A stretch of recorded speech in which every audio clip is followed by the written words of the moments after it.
Halo teman-teman semua, selamat datang di video saya. Kali ini saya akan memberikan tanggapan terhadap video Ubex yang berjudul Kenapa Tuhan Membiarkan Kejahatan dan Penderitaan. Saya tidak akan menonton full utuh videonya, tapi saya akan coba ke poin-poin. Tadi saya sudah nonton full utuh videonya sebelum saya memulai, dan saya sudah memberikan beberapa catatan ya. Bisa dilihat di sini catatannya. Nah, nanti kemudian akan coba saya tunjukkan poin-poin yang mau saya berikan catatan tersebut. Baik, langsung saja kita nonton, dan nanti jangan kaget kalau saya percepat ya. Bang, problem of evil udah diterbantahkan. Emang kenapa problem of evil? Oke, ini kita percepat aja. Problem of evil masing. Agama Abrahamik ya kan, biasanya yang tuan-tuan memang benar ada. Dan yang kedua, para etis mengklaim bahwa realitas kejahatan itu ada di dunia eksternal yang terukur dan terbukti secara objektif.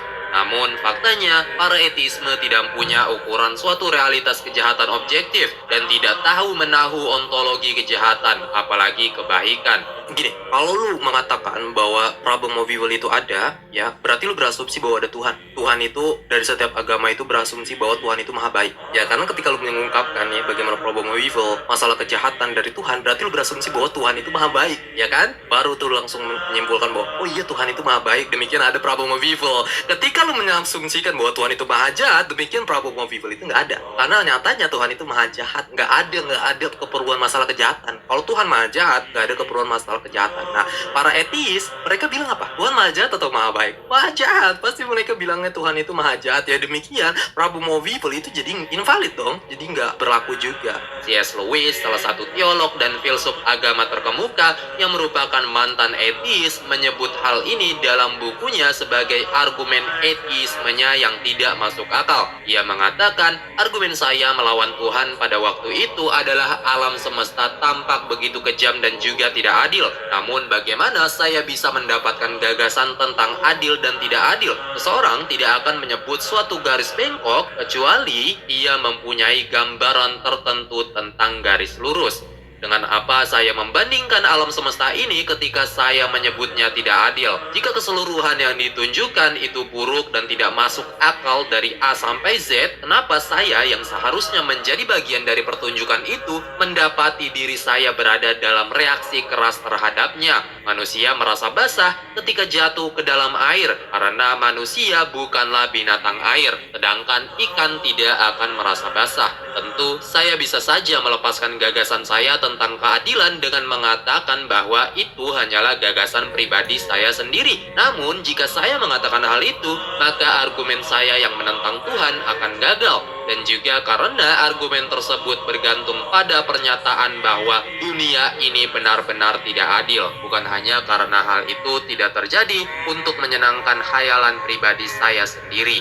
Demikian ketika saya mencoba membuktikan bahwa Tuhan tidak ada, dengan kata lain seluruh realitas menjadi tidak masuk akal, dan saya terpaksa berasumsi bahwa satu bagian dari realitas, yakni gagasan saya tentang keadilan, itu penuh makna. Akibatnya, etisme menjadi tidak masuk akal. Jika seluruh alam semesta tidak memiliki makna, kita tidak akan pernah mengetahui bahwa alam semesta tidak memiliki makna.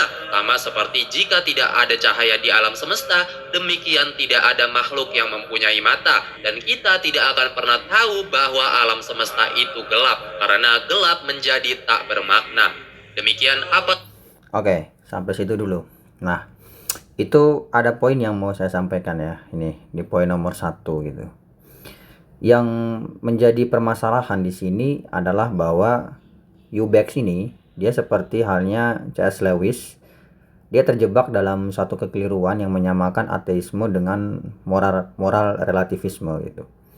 Bahwa kalau menjadi ateis berarti lu mau tidak mau harus menjadi moral relatif gitu.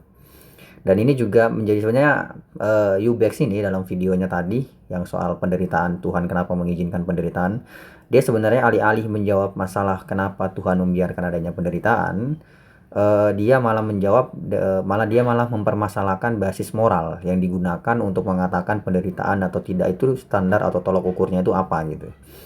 dan dia menyamakan antara ateisme dengan moral relativisme. Padahal sebenarnya seorang ateis tidak mesti harus menjadi seorang moral relativis. Di dalam poin 1 ini, saya memberikan pertanyaan seperti ini. Kenapa sumber moral itu harus berlandaskan pada suatu entitas yang bersifat supranatural ya? Kenapa harus bersifat supranatural? Kenapa nggak bisa kita menganggap alam itu sendiri sebagai sumber moral? Kenapa nggak bisa kita menganggap alam itu sendiri sebagai sumber moral?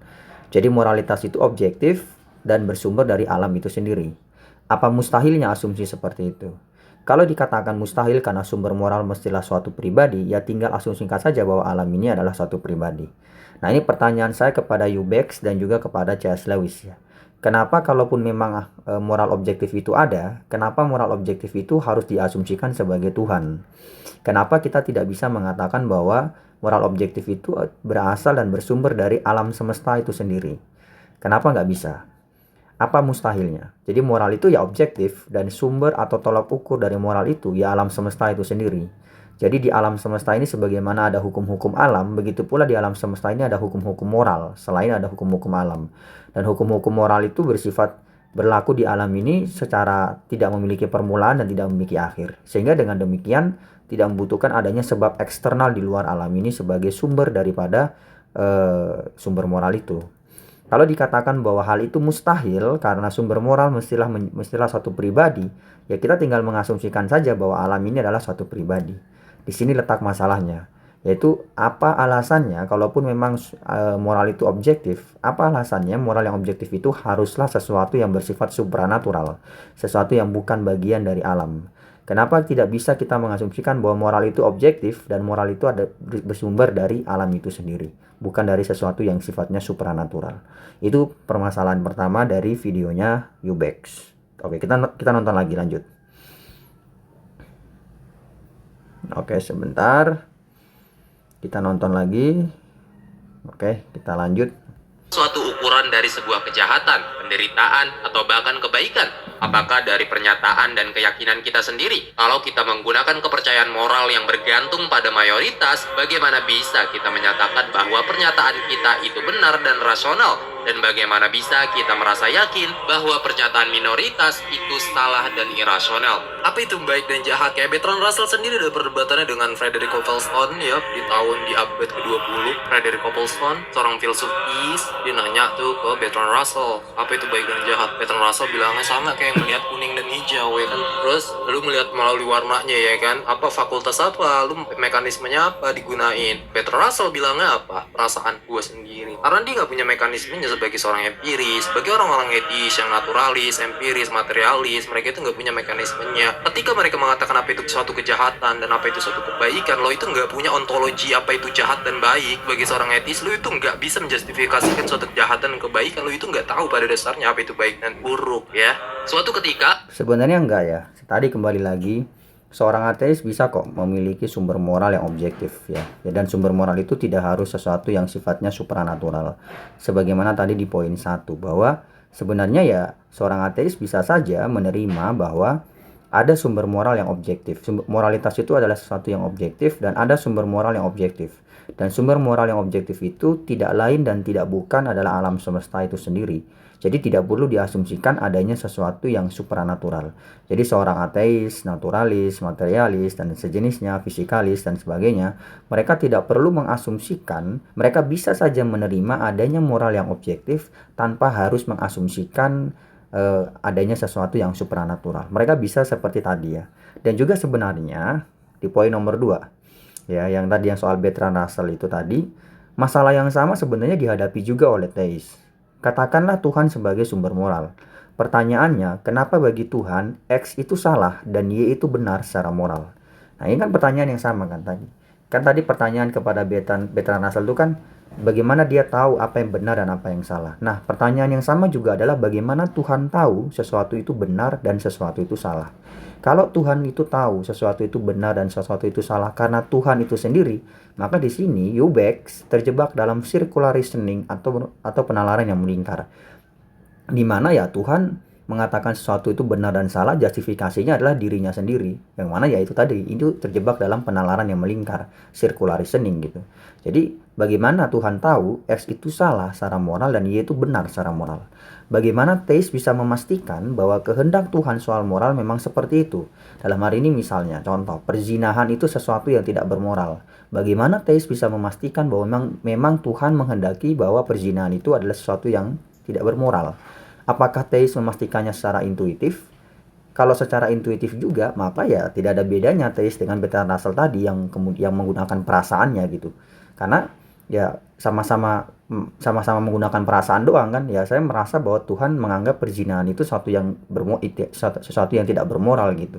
Tapi ya berarti sama-sama landasannya cuma perasaan begitu. Ataukah landasannya adalah pewahyuan? Ya. Jika landasannya adalah pewahyuan, kenapa tidak sekalian saja Dia, yaitu Tuhan, yang memberitahu pada saya apa kehendaknya secara moral? Misalnya, kalau memang Tuhan memang menganggap bahwa perilaku homoseksual itu adalah sesuatu yang tidak bermoral, kenapa tidak Tuhan saja sekalian yang memberitahukan kepada saya apa yang menjadi kehendaknya itu? Kenapa? Buat apa saya harus membaca kitab ini dan mendengar pernyataan dari si Anu soal apa yang menjadi kehendak Tuhan tadi soal moral? Jadi kalaupun kita mengasumsikan Tuhan itu sebagai sumber moral, yang harus Yubek pertanyakan, yang harus Yubek jawab adalah kenapa kemudian kenapa kemudian tahu dari mana mereka soal kehendak Tuhan itu? Kalau mereka tahu kehendak Tuhan itu secara intuitif, maka mereka gak ada bedanya dengan Bertrand Russell, ya kan? Tapi kalau mereka mengetahuinya melalui pewahyuan, maka pertanyaan berikutnya, kenapa Tuhan tidak sampaikan saja secara langsung apa yang menjadi kehendaknya soal moral itu kepada saya atau kepada semua orang sekaligus, tanpa harus membaca kitab inilah atau melalui pernyataan si Anu lah dan sebagainya. Baik, kita kembali nonton videonya. Ada seorang suami yang memiliki rumah tangga dengan seorang... Oke, ini kita percepat saja yang bagian ini. Istri yang perhatian. Suami itu adalah seorang pecandu alkohol yang gemar mabuk, bukan suatu kejadian itu sebenarnya dengan memukulnya sampai pada orang etis. Orang etisme mungkin akan menjawabnya dengan bilang tidak tahu, tidak tahu, tidak tahu, sama seperti penjelasan alam semesta, atau mereka akan menjawabnya dengan pandangan mereka masing-masing yang saling mengatakan dengan preferensi yang berbeda-beda tanpa ada fondasi dan pembenaran ontologi dan tanpa tahu bahwa apa yang mereka katakan itu benar. Nah, ketika lu menyatakan suatu problem of evil, ya demikian itu menyatakan bahwa ada moralitas objektif ya, secara intuitif kan. Dari situ menyimpulkan oke, ada moralitas objektif. Padahal ketika lu ditanyai balik sama orang-orang teis, lu bakal jawabnya, well, moralitas itu konstruksi sosial, moralitas itu subjektif. Yang menjadi pertanyaannya di sini adalah again, sebenarnya nggak harus ya seorang ateis menjadi seorang moral relativis ya. Ataupun tidak harus seorang ateis itu mengatakan bahwa moralitas itu adalah sesuatu yang subjektif atau konstruksi sosial gitu. Seorang ateis bisa kok menerima adanya moral objektif, dan moral objektif itu bersumber dari alam semesta itu sendiri. Itu bisa ya. Itu bisa. Tidak ada masalahnya kok. Kalau misalnya kemudian tadi ya, again di poin nomor 1, kalau kemudian mereka mengatakan bahwasannya moralitas itu nggak mungkin berasal dari alam semesta karena alam semesta bukanlah suatu pribadi. Pertanyaannya adalah mereka tahu dari mana kalau alam semesta bukanlah suatu pribadi? Bagaimana kalau saya mengasumsikan bahwa alam semesta juga adalah suatu pribadi, dan karena itu di alam semesta ini juga ada hukum-hukum moral selain juga hukum-hukum alam seperti gravitasi dan sebagainya. Jadi hukum-hukum moral dan hukum-hukum gravitasi adalah bagian dari alam yang objektif. Dari karena itu ada hukum-hukum moral yang objektif. Seorang ateis bisa kok menerima adanya hukum moral yang objektif tanpa harus bergantung pada sesuatu yang supranatural. Again, apakah kejahatan objektif itu benar ada dalam etisme? Karena untuk mengklaim bahwa suatu kejadian atau tindakan itu jahat secara objektif, yakni secara realitas faktual, diperlukan standar realitas faktual tentang apa itu yang baik, apa yang secara objektif itu baik, dan apa yang secara objektif itu jahat, dan apa itu keadilan dan juga apa itu ketidakadilan. Jika etis menolak keberadaan Tuhan, maka moralitas objektif atas baik dan jahat secara bersamaan akan tertolak. Jadi semua kejadian dan tindakan baik dan jahat itu hanyalah masalah preferensi, bukan masalah fakta. Again, kembali lagi di sini Yubek melakukan kekeliruan ya. Yubek karena dia menggunakan landasan dari C.S. Lewis. Jadi dia menganggap bahwa seorang kalau menjadi ateis berarti harus menjadi seorang moral relativis. Padahal sebenarnya nggak harus seperti itu. Oke, nah ini di sini si Yubek melakukan kesalahan. Wow, dan fakta Katanya, orang etis merupakan seorang relativis yang meyakini bahwa fakta moral itu bersikap subjektif dan dicapai melalui sistem moral yang sebagian besar bergantung pada nilai-nilai preferensi masing-masing dan struktur yang juga bergantung pada suara mayoritas yang lebih keras, lobby yang lebih kaya, tren sosial yang paling menggoda, dengan iming-imingan rasionalitas dari keinginan pribadi, bukan hal objektivitas. Jika relativisme moral etis itu benar, maka kejahatan moral objektif tidak mungkin ada, karena kejahatan akan menjadi relatif.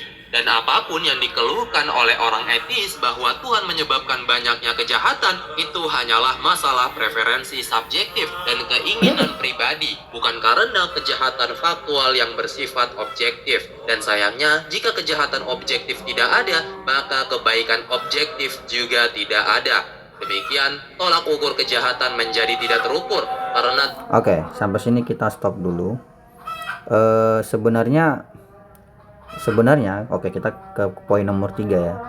Teisme itu sendiri juga terjebak dalam relativisme moral yang sama ya sebenarnya. Jadi teisme itu sendiri juga tidak memberikan satupun jawaban yang objektif terkait moral. Misalnya soal poligami ya. Kalau tadi misalnya si Ubex mengutip dari C.S. Lewis, kita harus ingat C.S. Lewis adalah seorang Kristen yang taat ya. Karyanya yang lain yaitu Chronicles of Narnia itu jelas sekali menggambarkan Yesus Kristus sebagai Aslan ya, sebagai sosok singa gitu. Nah, dimana kita sudah sama-sama tahu bahwa sebenarnya Chronicles of Narnia itu adalah salah satu bentuk alegoris terkait kisah dari Yesus Kristus itu sendiri. Nah, sebagai seorang Kristen yang taat, bagi C.S. Lewis poligami jelas merupakan sesuatu yang tidak bermoral ya. Sedangkan bagi Ubex yang merupakan seorang muslim yang taat, jelas poligami adalah hal yang diperbolehkan secara moral. Pertanyaannya sekarang adalah mana yang benar? Keduanya sama-sama teis, tapi keduanya memiliki pandangan yang berbeda soal moralitas. Jadi sebenarnya teisme itu sendiri juga terjebak dalam relativisme moral yang sama. Atau misalnya bersujud di hadapan batu atau patung, itu bermoral atau tidak bermoral? Bagi sebagian teis, bersujud di hadapan batu atau patung adalah hal yang tidak bermoral karena menyalahi kehendak Tuhan. Tapi bagi sebagian teis yang lain justru itu adalah hal yang bermoral karena dianggap sebagai kiblat lah, atau sekedar arah lah, atau sekedar representasi. Nah, pertanyaannya juga sama. Standar dan tolak ukur moral antar teis pun berbeda satu sama lain. Itu. Jadi kalaupun kita menerima argumennya Ubex soal teisme, kita juga akan tetap mengatakan bahwa standar dan tolak ukur moral antar teis pun berbeda satu sama lain, dan karena itu teisme itu sendiri juga terjebak dalam yang namanya relativisme moral. Oke, kita nonton kembali videonya. Tidak adanya kebaikan yang dapat diukur. Tetapi pertanyaannya, jika orang etis mengklaim bahwa Tuhan itu tidak ada karena kejahatan objektif Oke, di sini hanya mengulang saja, jadi kita percepat. ada dan akan menjadi karena keterbatasan waktu, gue nggak akan We are not a Christian, we are Muslim. Ajaran kekristenan didasarkan sepenuhnya pada cinta kasih, sedangkan ajaran Islam didasarkan pada rasa hormat dan keadilan. Sudah jelas pandangan teologi dan filsafat kedua agama jelas berbeda dalam hal ini, dan itu merupakan masalah besar dalam the problem of evil. Memang benar, kita percaya bahwa Tuhan itu maha tahu, maha kuasa, dan maha baik. Tetapi, kita juga percaya atribut lainnya yang diabaikan dalam premis the problem of evil, bahwa Tuhan itu adalah Al-Hakim, yaitu yang maha bijaksana dan maha adil. Demikian, hal itu sepenuhnya menggeser keseimbangan terhadap premis argumen. Oke, kita percepat lagi bagian ini.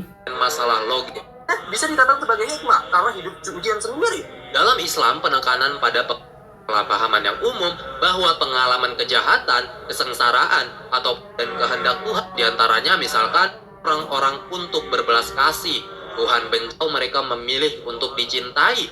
Cinta Tuhan itu sendiri karena pandangan teologis itu sebagian atau subjektif yang terjadi atas pengaturni atau mutlak itu kita atribusikan kepada Tuhan. Syekhul Islam Ibn Taimiyah dalam fatwanya menegaskan adanya keburukan itu terjadi dengan hikmah, dan suatu keburukan jika dilihat dari sisi hikmahnya itu termasuk bagian dari kebaikan. Sesungguhnya Tuhan tidak pernah melakukan keburukan sedikit pun. Setiap perlakuannya itu pasti berupa baik dan penuh dengan kebaikan, dan sesungguhnya Tuhan tidak menciptakan keburukan yang murni atau yang mutlak. Namun segala sesuatu yang Dia ciptakan itu mengandung kebijaksanaannya atau hikmah, yang jika dilihat dari sisi hikmah tersebut maka akan terlihat suatu kebaikan.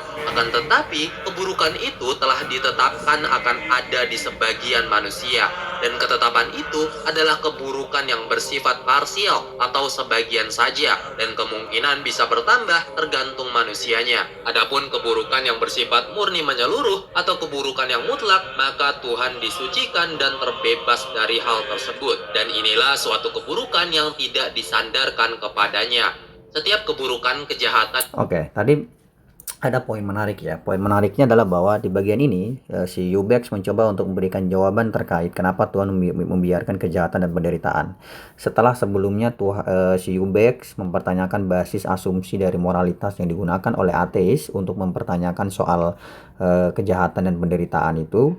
Sekarang Yubex mencoba memberikan jawabannya ya. Dimana jawaban yang diberikan oleh Yubex adalah bahwa yaitu adalah bagian dari hikmahnya Tuhan. Nah, cuma yang jadi masalah adalah bahkan ketika dia mengutip Ibnu Taimiyah, yang jadi masalahnya adalah bahwa Yubex sendiri tidak menjelaskan hikmah seperti apa tepatnya yang dimaksudkan sehingga Tuhan membiarkan adanya penderitaan dan kejahatan itu.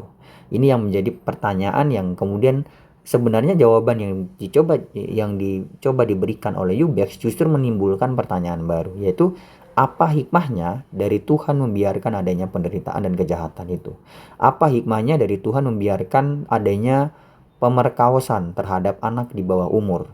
Apa hikmahnya dibalik Tuhan membiarkan begitu banyak umat manusia, bahkan anak kecil dan juga ibu-ibu orang tua mengalami, mohon maaf, titik-titik massal gitu yang terjadi selama berabad-abad sejarah umat manusia ini.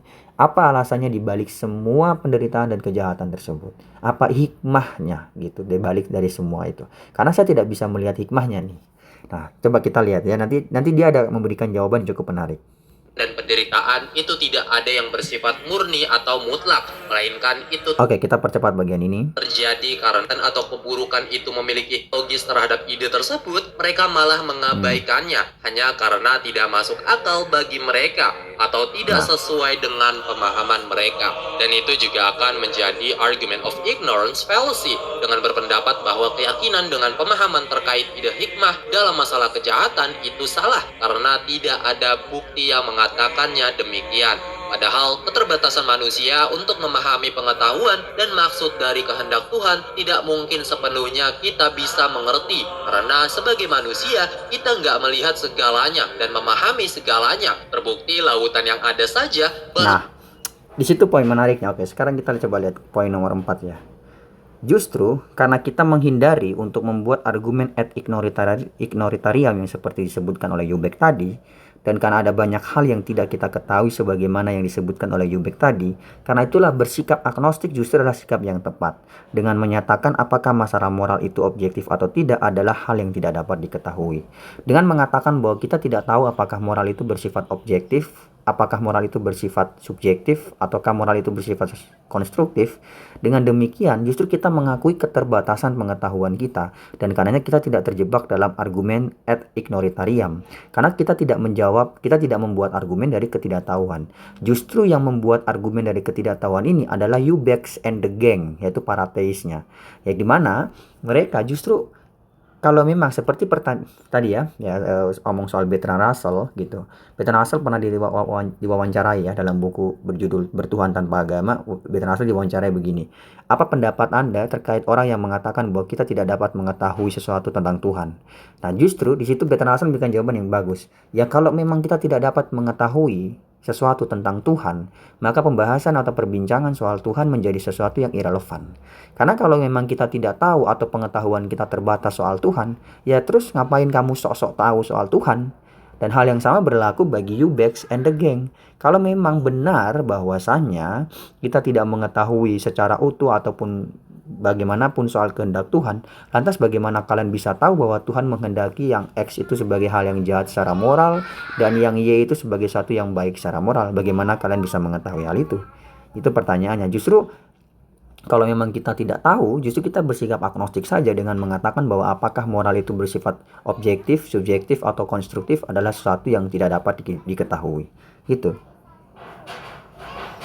Oke, kita nonton lagi videonya. Sekitar 5-10% kita jelajahi. Oke, kita percepat saja bagian ini. Tapi kita sudah berpikir dari masalah ego di sini bahwa jika Allah mengizinkan terjadinya keburukan, penderitaan atau kejahatan di dunia, itu terjadi karena ada hikmah yang mungkin dapat kita ambil. Karena dalam Islam kita tidak meyakini bahwa kita hidup. Again, hikmah apa dari anak kecil yang diperkaos? Saya tidak bisa melihat hal itu.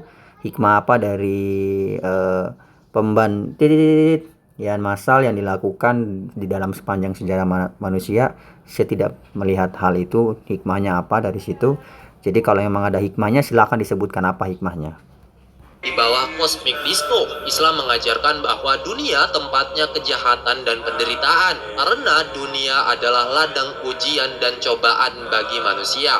Allah Subhanahu wa taala berfirman dalam Quran surah Al-Anbiya ayat 35 bahwa setiap yang bernyawa akan merasakan mati dan kami akan menguji kamu dengan keburukan dan kebaikan sebagai cobaan dan kamu akan dikembalikan hanya kepada kami. Memang benar, mungkin saja. Nah, ini menimbulkan pertanyaan baru nih. Ini pertanyaan nomor 5. Jika Tuhan Maha Tahu, untuk apa lagi dia menguji dan mencoba sesuatu?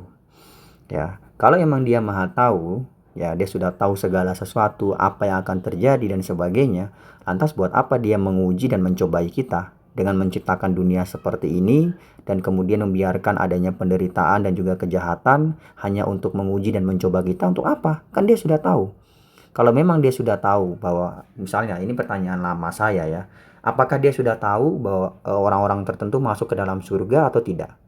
Kalau memang dia sudah tahu orang-orang tertentu masuk ke dalam surga dan orang-orang yang tertentu yang lain adalah masuk ke dalam neraka, kenapa nggak dari awal orang-orang yang sudah dia ketahui akan masuk surga langsung saja dimasukkan ke dalam surga? Kenapa harus melalui bumi ini dulu? Begitu pula orang-orang yang dia sudah ketahui akan masuk ke dalam neraka, kenapa nggak sekalian aja dia masukkan dalam neraka? Kenapa harus melalui bumi ini dulu? Kalau memang dia Maha Tahu, ya, dia kalau memang betul Maha Tahu, ya harusnya dia tidak lagi mencoba dan menguji sesuatu. Untuk apa? Untuk apa dia menguji dan mencoba sesuatu kalau memang dia sudah Maha Tahu? Itu guys, video yang bisa saya bikin terkait tanggapan terhadap Yubex. Mungkin ada salah kata dan salah ucap, saya mohon maaf sebesar-besarnya. Sampai bertemu kembali di video berikutnya.